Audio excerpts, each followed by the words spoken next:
Hello everyone, welcome back again in application layer protocols. Last time discussion हुई थी application layers protocols के बारे में। वही चीज़ थोड़ी सी गो थ्रू करते हैं, रिकैप में जाते हैं। उसके बाद हम अपने जो मेन प्रोटोकॉल्स हैं उनकी तरफ मूव करेंगे। आपको बताया था एप्लीकेशन लेयर भाई स्टेप बाय स्टेप किस तरह ये वर्क परफॉर्म करती है। ये ऑलरेडी आपको काफ़ी ज़्यादा इसकी नॉलेज होगी। और इसके अलावा फिर ये सिंपल एक था कि किस तरह एप्लीकेशन लेयर काम करते हैं। दोनों बोथ साइड सेंडिंग और रिसीविंग साइड पे, दोनों साइड पे ही OSI मॉडल इन्वॉल्व होते हैं। ठीक है, top to bottom and sending side receiving side पे बॉटम टू टॉप। इस तरह से स्टेप बाय स्टेप चलते हैं। फिर प्रोटोकॉल डाटा यूनिट्स होते हैं, वो आपस में शेयरिंग की जाती है। फिर एंड पैकेट्स को शेयर किया जाता है, उनको एनकैप्सुलेट डीकैप्सुलेट किया जाता है एंड सो ऑन। इसी तरह कुछ सर्विसेज के बारे में डिस्कशन हुई थी कि किस तरह एप्लीकेशन लेयर सर्विसेज प्रोवाइड करी। एप्लीकेशन लेयर के कौन से काम होते हैं? दो काम होते हैं, एक यूज़र इंटरफेस प्रोवाइड करना और दूसरा सर्विसेज प्रोवाइड करना क्लाइंट्स को। ये जो भी यूज़र हैं उनको सर्विस प्रोवाइड करना। आपको बैकएंड पे नज़र आ रहा होगा DNS सर्वर है, FTP सर्वर है, टेलनेट सर्वर है, वेब का सर्वर होता है और DHCP सर्वर होते हैं और ईमेल के सर्वर होते हैं। इसी तरह DNS सर्वर क्या काम करता है? आपको डोमेन नेम के अक्रॉस IP प्रोवाइड कर देता है। FTP सर्वर का क्या काम है? आप जो फाइल डाउनलोड कर रहे हैं या कुछ अपलोड कर रहे हैं या कोई भी फाइल आप शेयर करना चाहते हैं, वो किस में यूज़ होगी? FTP में यूज़ होगी। इसके अलावा ईमेल के सर्वर है जो ईमेल को सेंडिंग और रिसीविंग करवा रहे हैं। बैकएंड पे वो देखते हैं आने वाली अगली स्लाइड्स के अंदर कि वो किस तरह वर्क करेगा। उसके अलावा DHCP के सर्वर है जो ऑटोमेटिकली IP असाइन करते हैं डिवाइसेस को। ओके, और इसी तरह टेलनेट का रिमोट सेशन प्रोवाइड किए जाते हैं। अच्छा, टेलनेट की आपके अंदर सर्विस भी है, वो मैं आपको दिखाता हूँ आगे। आपके अपने रिमोट सेशन की सर्विसेज भी होती हैं, आपके अपने लैपटॉप के अंदर बिल्ट इन सर्विसेज होती हैं। अगर इनकेस आप कोई पब्लिक IP यूज़ कर रहे हैं, ठीक है, जो इजीली एक्सेसिबल है, आप यूज़ कर सकते हैं, तो वो आप वहाँ पे जस्ट एक IP पर एंटर करें और वो आपको रिमोट सेशन प्रोवाइड हो जाएगा। इसकी आपको एग्जांपल दी थी मैंने, जिस तरह के डिफरेंट सॉफ्टवेयर्स चल रहे हैं हमारे पास, एनीडेस्क का या फिर टीमवेयर का या इस तरह के और स्क्रीन शेयर या फाइल शेयरिंग सर्वर्स या कोई एप्लीकेशन यूज़ कर रहे होते हैं, जैसे लाइक फाइलज़िला, इस तरह के और एप्लीकेशन यूज़ हो रही हैं हमारे पास FTP के अंदर। तो वो FTP के बैकएंड पे सर्विसेज प्रोवाइड, वो टेलनेट की सर्विस भी प्रोवाइड कर रहा है और FTP की सर्विस भी प्रोवाइड कर रहा है। ये आपको वही है कि एप्लीकेशन लेयर दो काम करिए, सर्विसेज एस्टैब्लिश करवाना, उनको टर्मिनेट करवाना। ठीक है, सर्विस को किस वे में प्रोवाइड किया जाएगा, किस रिक्वेस्ट के अक्रॉस कौन सी सर्विस दी जाएगी, तो ये सारा काम एप्लीकेशन लेयर पे हो रहा है। अच्छा, क्लाइंट सर्वर आर्किटेक्चर का तो आप सब जानते हैं कि एक क्लाइंट होता है और एक सर्वर होता है और सेंट्रलाइज्ड है। लेकिन पीयर टू पीयर का काफ़ी जो स्टूडेंट्स हैं उनको इतना ज़्यादा नॉलेज नहीं होता, इतनी ज़्यादा नॉलेज नहीं होती कि पीयर टू पीयर मॉडल या पीयर टू पीयर इंफ्रास्ट्रक्चर क्या होता है। इसमें यह होता है कि सिंपल अगर आप दो पीसीस को आपस में कनेक्ट कर दें किसी वायर्ड के थ्रू या किसी भी मीडियम के थ्रू, वो वायरलेस है या फिर वायर्ड है, अब क्या काम करेगा? जो आपका अपनी मशीन है, जो आपका अपना यूज़र है, ओके, वो एट अ टाइम सर्वर का काम भी करेगा और क्लाइंट का काम भी करेगा। फाइल्स को सेंड भी कर सकता है और फाइल को रिसीव भी कर सकता है, सर्विसेज प्रोवाइड भी करेगा और सर्विसेज को यूज़ भी करेगा। ये बेसिकली क्या पीयर टू पीयर मॉडल होता है, पीयर टू पीयर इंफ्रास्ट्रक्चर होता है। हमारे जो काफ़ी ईमेल सर्विसेज हैं और नेटवर्क के अंदर काफ़ी ज़्यादा सर्विसेज हैं जो पीयर टू पीयर पे काम कर रही हैं, और हमारी काफ़ी सारी सर्विसेज हैं जो क्लाइंट सर्वर आर्किटेक्चर को यूज़ कर रही हैं। ये एग्जांपल दी हुई है कि सिंपल ईमेल क्लाइंट है, on employ computer issues a request to the email server for an unread email, the server responds by the email. Means के वही मशीन एक टाइम पे क्लाइंट का काम करेगी, सर्विसेज को यूज़ करेगी, और वही मशीन एक टाइम पर क्या करेगी? एज अ सर्वर काम करेगी, सर्विसेज को प्रोवाइड करेगी। पीयर टू पीयर में वही है कि आपको बताया कि टू और मोर computers are connected able to share resources without having dedicated server। हाँ, डेडिकेटेड सर्वर नहीं होता, मीन्स कि एक मशीन को आप सर्वर नहीं बना रहे और एक मशीन को क्लाइंट नहीं बना रहे, कि मीन्स को उसको इस तरह से कॉन्फ़िगर नहीं करे कि वो मशीन सिर्फ और सिर्फ सर्वर का काम करेगी या फिर क्लाइंट का काम करेगी। इसके अंदर कोई भी हम कैटेगरी या फिर कोई भी टैग नहीं लगा देते कि ये मशीन सिर्फ और सिर्फ सर्वर का काम करेगी। पीयर टू पीयर में क्या है कि वो मशीन सर्वर का काम भी कर रही है और क्लाइंट का काम भी कर रही है, इसलिए उसने यूज़ किया कि विदाउट डेडिकेटेड सर्वर, ठीक है।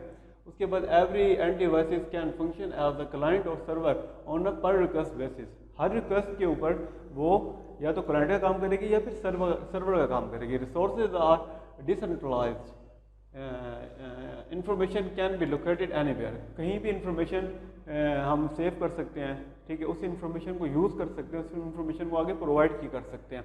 Difficult enforce security and policies, बिल्कुल कि इसके ऊपर सिक्योरिटीज़ की इम्प्लीमेंटेशन टफ है। अथोराइजेशन का इतना अच्छा हमारे पास स्टैंडर्ड हम इसके ऊपर अप्लाई नहीं कर सकते। हमारे बैक एंड पे काफ़ी ज़्यादा सर्वर्स यूज़ होते हैं सिक्योरिटी के। आप अथोराइजेशन कर रहे होते हैं, आप ईमेल्स के ऊपर बैठे हैं, आपसे यूज़र नेम और पासवर्ड मांगता है, ठीक है। आप कोई भी सोशल साइट यूज़ कर रहे हैं, कोई भी सोशल नेटवर्क्स यूज़ कर रहे हैं, या वट कोई भी ऐसा एनवायरनमेंट है, कोई भी ऐसा सिनेरियो है जहाँ पे आपके यूज़र नेम और पासवर्ड यूज़ किए जा रहे हैं, आप कोई ना कोई ऑथेंटिकेशन क्रेडेंशियल्स देते हैं उसके ऊपर, वो उन क्रेडेंशियल्स को यूज़ करके उनको एक्सेप्ट करने के बाद आपको वो सर्विस प्रोवाइड करता है। इनके बैक एंड पे काफ़ी ज़्यादा सर्वर यूज़ हो रहे होते हैं, सिक्योरिटी सर्वर होते हैं, लाइक AAA सर्वर है, रेडियस सर्वर है, टेकैक्स सर्वर है, और मल्टीपल सर्वर्स हैं यूज़ किए जाते हैं। ये हम थोड़ा सा आउट ऑफ द स्कोप हो जाएगा, लेकिन मैं आपको इनके बारे में बता दूंगा कि AAA सर्वर, रेडियस सर्वर किस तरह काम कर रहे हैं हमारे पास। उसके बाद क्या है कि user accounts and access rights have to set individually on each per device, okay. Application layer पे काम कर रही हैं सारी चीज़ें। ये क्या सिंपल एक मॉडल बना दिया गया कि एट अ टाइम वो सेंडिंग का काम भी कर रहा है और रिसीविंग का काम भी कर रहा है, ठीक है। क्लाइंट सर्वर का काम भी कर रहा है, क्लाइंट सर्वर का काम भी कर रहा है। ये क्या है, डिजिटल सिग्नल है, ओके, जो कि इंटरनेट के ऊपर या नेटवर्क के ऊपर ट्रैवल करवाया जा रहा है। ये पोर्ट्स आपको मैंने बताई थी कि ये पोर्ट्स वर्क कर रही हैं, SMTP की सर्विस है और इस तरह। अच्छा, SMTP के साथ और सर्विसेज चलती हैं और प्रोटोकॉल्स रन होते हैं, उसमें हम कहते हैं कि IMAP सर्वर है या IMAP रिक्वेस्ट है या फिर IMAP प्रोटोकॉल है। इसी तरह POP प्रोटोकॉल है, पोस्ट ऑफिस प्रोटोकॉल और इंटरनेट मैसेज प्रोटोकॉल, ओके। इनकी भी डिफरेंट पोर्ट्स होती हैं। जब इनको ऑपरेशनल किया जाता है नेटवर्क के अंदर, तो इसके अंदर मल्टीपल पोर्ट्स रन होती हैं। कौन सी ports? Logical ports, not physical port. अब DNS सर्वर देखते हैं कि DNS सर्वर क्या काम करेगा। यहाँ से हम देखते हैं कि DNS सर्वर काम किस तरह करता है। DNS, जैसे ही आप इंटरनेट पे बैठे हैं, आपने ब्राउज़र ऑन किया, ओके। ब्राउज़र ऑन करने के बाद क्या किया आपने, जस्ट एक, अगर यहाँ पे आप साइट देखें, cisco.com लिखी हुई है, www.cisco.com, कंप्लीट URL प्रोवाइड किया हुआ, ठीक है। अब इसमें आप सोचें कि आपने कंप्लीट URL प्रोवाइड किया, जैसे URL एंटर किया तो बैक एंड पे कौन सी सर्विस रन हुई है? वेब की सर्विस रन हुई है, ओके। इन केस अगर वो सर्विस सिक्योर है तो आपका HTTPS सर्वर इनेबल हो जाएगा। अगर वो सर्विस सिक्योर नहीं है तो क्या सिंपल HTTP सर्विस इनेबल हो जाएंगी। HTTP के ऊपर 80 पोर्ट काम कर रही है और HTTPS के अक्रॉस 443 जो TCP की पोर्ट है वो प्रोवाइड की जाती है, ओके। इसमें क्या DNS सर्वर क्या काम करेगा? इस एड्रेस को मैच करेगा IP के ज़रिए, ठीक है। ये ह्यूमन रीडेबल एड्रेस है, लेकिन ये मशीन रीडेबल एड्रेस नहीं है। इसको कन्वर्ट किया जाएगा इस IP के अंदर, ठीक है। इस IP में कन्वर्ट करने के बाद फिर ये मशीन लैंग्वेज में कन्वर्ट होगा, लाइक 0-1 की फॉर्म में कन्वर्ट हो जाएगा। वो 0-1 की फॉर्म में कन्वर्ट कौन करता है? नेटवर्क इंटरफेस कार्ड करता है, ठीक है। डिवाइस यूज नंबर्स, ठीक है। उसके बाद आगे जो क्लाइंट सर्वर है, सर्वर पे आगे सेंड कर दी जाएगी। DNS server resolves names to IP address. It would be difficult to remember the IP address of every website we like visit। बिल्कुल ठीक कह रहे हैं आप। ये ह्यूमन रीडेबल एड्रेस तो इजीली रिमेंबर रख सकते हैं, इसको याद रख सकते हैं, लेकिन आप इसको मेमोराइज नहीं कर सकते। अब इसको याद नहीं रख सकते इन नंबर्स को। अब देखें 198.133.219.25 तो अब ये एड्रेस ऑब्वियसली बात है कि आप इजीली इसको याद नहीं रख सकते, ना ही इजीली रीडेबल भी नहीं है। मल्टीपल नंबर्स हैं इसके अंदर। आईपी एड्रेसेस को कभी भी रीडेबल नहीं रखा जा सकता, लेकिन उसके बैकएंड पे जो हमें फुली क्वालिफाइड डोमेन नेम मिल रहे होते हैं जो ह्यूमन रीडेबल हैं, लाइक cisco.com है, अब फेसबुक के अंदर मल्टीपल आईपीज यूज़ हो रहे हैं, अब लाइक google.com है, google.com के बैकएंड पे मल्टीपल आईपीज रन हो रहे हैं। अब उन आईपीज को तो आप याद नहीं रख सकते ना, आपको क्या पता, सिर्फ एक एड्रेस का पता है google.com का। तो अब वो गूगल के बैकएंड पे क्या करेंगे, डीएनएस सर्विस इनेबल होगी। अब उसके अक्रॉस आपको आईपी प्रोवाइड कर दिया जाएगा। आपको मैंने बताया था कि रिसोर्सेज रिकॉर्ड्स होते हैं जो कि रिवर्स रिकॉर्ड और ए रिवर्स रिकॉर्ड और सिंपल ए रिकॉर्ड आपको शो करवा रहा होता है जो मेन होते हैं। इसके अंदर मल्टीपल रिकॉर्ड्स हैं। अगर डीएनएस की डेप्थ में अगर हम जाके देखेंगे तो वो रिकॉर्ड्स भी आपको मैं 1 बाय 1 कंप्लीट उसका सिनेरियो बताऊंगा कि वो रिकॉर्ड्स किस तरह काम करते हैं। बहरहाल अभी समझने के लिए सिर्फ 2 रिकॉर्ड जहन में रखें कि एक ए रिकॉर्ड है और एक ए रिवर्स रिकॉर्ड है। ए रिकॉर्ड का मतलब क्या कि आपको डीएनएस के अक्रॉस डोमेन नेम के अक्रॉस आईपी प्रोवाइड करेगा, और ए रिवर्स का मतलब क्या है, आईपी के अक्रॉस डोमेन नेम प्रोवाइड करेगा। अब ये वही HTTP की सर्विस है, ये आपको मैं पहले डिस्कस अभी बता चुका हूँ कि उस सिनेरियो के अंदर कि किस तरह सर्विस है। URL आप लिखेंगे, URL is typed in the address bar. बिल्कुल आप सब इंटरनेट यूज़र हैं, बहुत अच्छे से जानते हैं कि URL क्या चीज़ है। ओके, उसके बाद browser checks the DNS server to convert it an IP address, connects to the server request using HTTP or HTTPS protocol requirements. The browser send gets request to the server to ask for the desired HTML doc. ठीक है, उसके बाद server sends the HTML code for the web page to the server. The browser interprets the HTML code and formats the page to fit the browser window.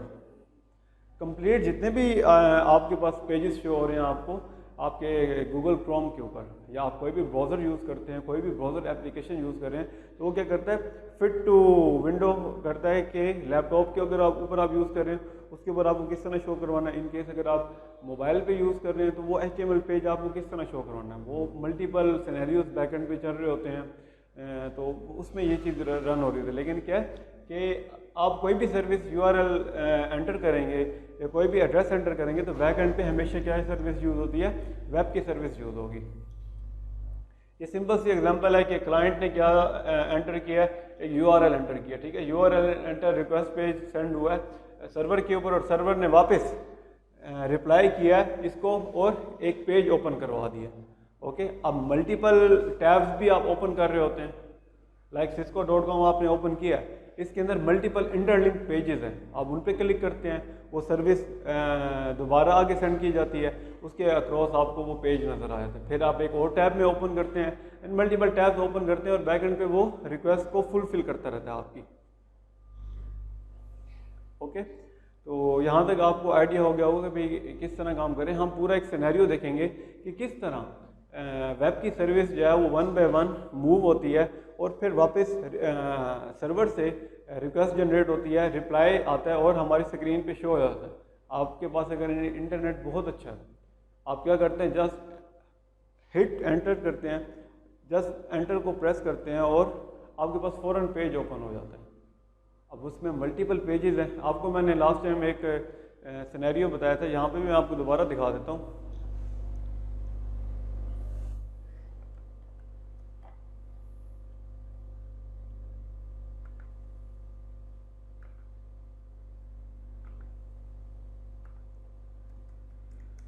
Net statistics की अगर मैं command दूँ यहाँ पर, तो ये देखें कि आपको ऊपर आईपी नज़र आ रहे होंगे।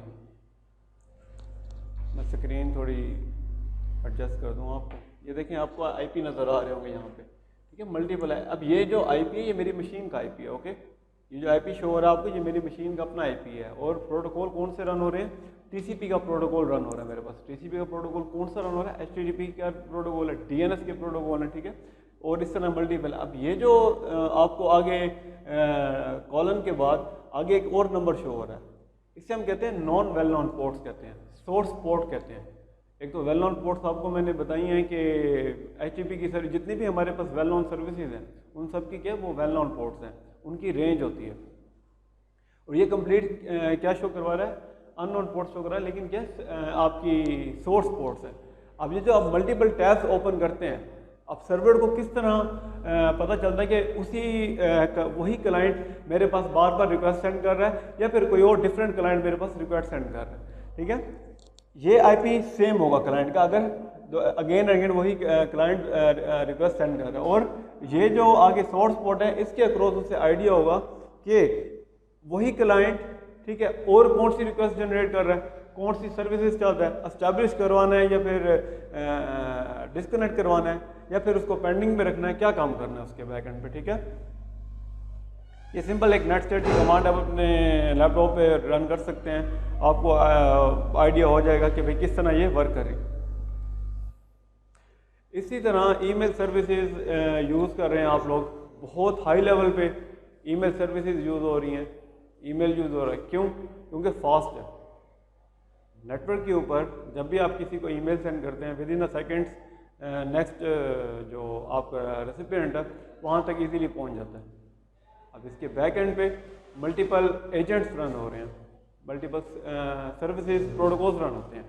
इट्स लाइक कि एक आदमी है, आपका एक ईमेल लेके आगे जाएगा, फिर उधर से एक और आदमी है, फिर वहाँ से आगे लेके जाएगा, और उधर से फिर एक और, एंड सो ऑन, इस तरह स्टेप बाय स्टेप करते हैं। इसे हम कहते हैं ईमेल एजेंट्स कहते हैं, लॉजिकल एजेंट्स होते हैं ईमेल एजेंट्स। इसमें 3 टाइप्स के एजेंट्स होते हैं। मेल ट्रांसफ़र एजेंट, सबसे पहले अगर आप अपनी मशीन पे जस्ट आपने ईमेल कंपोज करनी है, अब आप ईमेल कंपोज कर रहे हैं, ऑब्वियस ये बात है, उसमें सिंपल टेक्स्ट हो सकते हैं, उसमें आपकी कोई अटैचमेंट फाइल हो सकती है, आप कोई इमेज इंपोर्ट कर रहे हैं उसके अंदर, या फिर आप HTML कोड के अंदर कोई टेक्स्ट फॉर्मेट के अंदर कोई ईमेल सेंड करना चाह रहे हैं।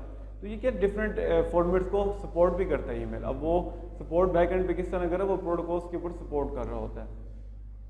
ये जब भी जैसे हम ईमेल कंपोज करेंगे और लाइक आप कोई सेंडर का ईमेल लिखेंगे आप, लाइक fahim@gmail.com या कुछ और xyz@gmail.com या फिर yahoo.com एंड सो ऑन, जो भी हम ईमेल इंजन यूज़ कर रहे हैं अपने पास, तो उसमें जैसे ही हमने ऑन करना है तो हमारे पास क्या ओपन होता है या इनेबल हो जाता है, या TCP की जो कनेक्शन है वो एस्टैब्लिश करवाता है, उसे हम कहते हैं मेल यूज़र एजेंट। जैसे मेल यूज़र एजेंट इनेबल हुआ, वहाँ से ईमेल कंपोज हुई और आगे सेंड करनी है, सेंड करने के लिए हमारे पास होता है मेल ट्रांसफ़र एजेंट, जो आपकी ईमेल को दूसरे सर्वर तक लेके जाता है। अब हर ईमेल के पास जैसे लाइक आप कोई ईमेल यूज़ कर रहे हैं, ठीक है, तो आप अपना एक ईमेल सर्वर बनेगा, ठीक है, जो कि आपके लोकली कंप्यूटर के अंदर सेव हो रहा होता है, आपकी ईमेल सेव हो रही होती हैं, आपने ईमेल सेंड करनी है, तो मेल ट्रांसफ़र एजेंट है वो आपकी ईमेल को लेगा और उस रिक्वेस्ट को आगे प्रोवाइड कर देगा। इसी तरह फिर आगे मूव करेगा, मूव करने के बाद फिर उसके अंदर simple mail transfer protocol involve होते हैं, जो मल्टीपल सर्वर्स के अंदर मल्टीपल जो 2 क्लाइंट्स हैं, एक सेंडर है और एक रिसीवर, उनके अंदर जो मल्टीपल सर्वर्स उनके पास यूज़ हो रहे हैं, उसको इन्वॉल्व करवाता है, उसको कम्युनिकेट करवाने के लिए यूज़ करते हैं, उसको हम बैक एंड पे कहते हैं सिंपल मेल ट्रांसफ़र प्रोटोकॉल। यही simple mail transfer protocol mail transfer agent को यूज़ करता है और ईमेल्स को आगे कम्युनिकेट करवाता है, दोनों सेंडिंग और रिसीविंग साइड पे कम्युनिकेशन करवा रहा है। ओके, इसी के अंदर फिर इसमें शायद मेंशन है कि वो मेल डिलीवरी एजेंट्स होते हैं, मेल डिलीवरी एजेंट्स होते हैं जो डिलीवरी की रिपोर्ट प्रोवाइड करते हैं, ठीक है। और इसी तरह IMAP है और POP है। अब IMAP और POP का मतलब क्या है कि आप जो भी ईमेल रिसीव कर रहे हैं, ईमेल सेंड करने के लिए, ईमेल को ट्रांसफ़र करने के लिए मेल ट्रांसफ़र एजेंट है, और मेल ट्रांसफ़र एजेंट के बैक एंड पे कौन सा प्रोटोकॉल रन हो रहा है, simple mail transfer protocol run हो रहा है।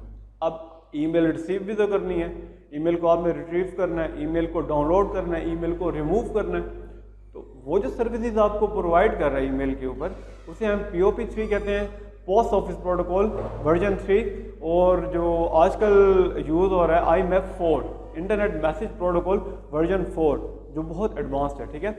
अब इसमें डिफरेंट जो सिनेरियो है वो किस तरह यूज़ हो सकता है, 2 किस तरह के चीज़ें हो सकती हैं आपकी, सिंपल कि POP3 और IMAP। अब IMAP सिंपल है, IMAP कभी भी आपकी कॉपी को या फिर आपकी ईमेल को डिलीट नहीं करता जब तक आप खुद ना करें। यूज़र जो है जब तक अपने इनबॉक्स में, मेल बॉक्स में जाके मैसेज को डिलीट नहीं करेगा, तब तक आपका जो मैसेज है या कोई भी अटैचमेंट फाइल है या वाट एवर जो भी आप सेंड करें वो ईमेल सर्वर के ऊपर हमेशा एग्जिस्ट रहेगा। और POP3 में क्या है कि जैसे आपने ईमेल रिसीव किया, ओके, ईमेल रिसीव करने के बाद उसको डाउनलोड, अगर इन केस कोई अटैचमेंट है डाउनलोड कर दिया, डाउनलोडेबल अटैचमेंट है, तो वो क्या करेगा आपके ईमेल सर्वर से उसको रिमूव कर देगा, परमानेंटली रिमूव कर देगा। ओके, तो ये डिफरेंट दो टाइप्स हैं, ईमेल को रिट्रीव करने के लिए, ईमेल को रिसीव करने के लिए, ईमेल को ओपन करने के लिए, ईमेल को डिलीट करने के लिए, रिमूव करने के लिए। ये कौन से प्रोटोकॉल यूज होंगे? POP3 और IMAP4।